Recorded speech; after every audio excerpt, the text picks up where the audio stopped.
you guys. I thought I'd give you a little rundown. So here's the 315, which takes you into Nopaming Park. I'm going to take a right down Bird Lake Road here. Google Maps will take you all the way. Bird Lake, Tullabee. Sure, a lot of you guys have been up there. So the end of the park here is at the border, which is Davidson Lake, the last lake with cottages. This is where the mining road starts. So we're gonna keep driving down there. This is the old parking spot, but we're gonna be parking right here.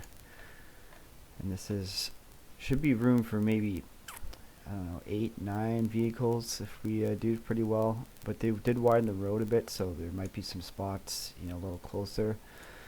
And if we have to, you can park up in here, and someone can you can drop your shit off here, and then someone can come follow you back with their vehicle and take you back here. That's like a 5-minute drive. Okay, so right here, this is Signal Rock, we call it, because you always have cell service there for some reason, without fail.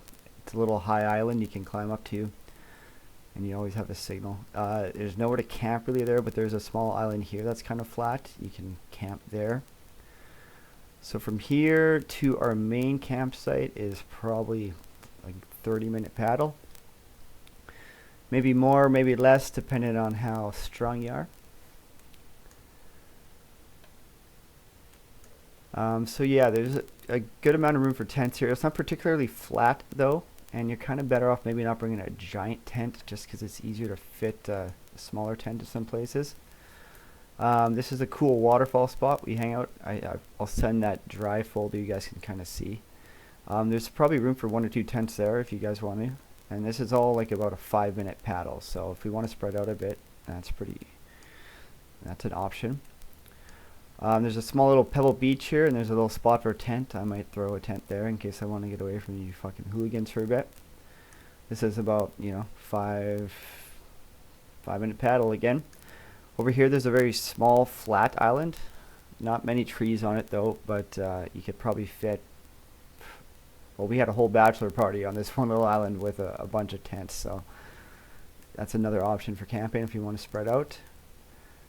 And up in here, it's a pretty cool spot. You can climb this high rock and get a great view of the lake. So I think we'll be spending most of our time over here though, and at this waterfall, because it's just a great spot to hang out. But all these spots are within about a 5-minute paddle. And from here to Signal Rock, if you need to get in touch with someone, you're looking at 20 minutes, but if you got the motor, I can boot you there in 10 minutes. So yeah, anyone who's coming up sort of staggered, you're gonna have to let us know when you're gonna be there. So if you don't have a canoe, we'll have to come meet you. But that's why it'd be nice if anyone could scrape one up at the last minute here. It'd be useful, if you're driving up in a car, put a fucking canoe on. Less shuttling that needs to happen, especially on Sunday. But it's gonna be a great time. So yeah, hope that's a good enough rundown for you guys. Shoot any more questions in the group chat.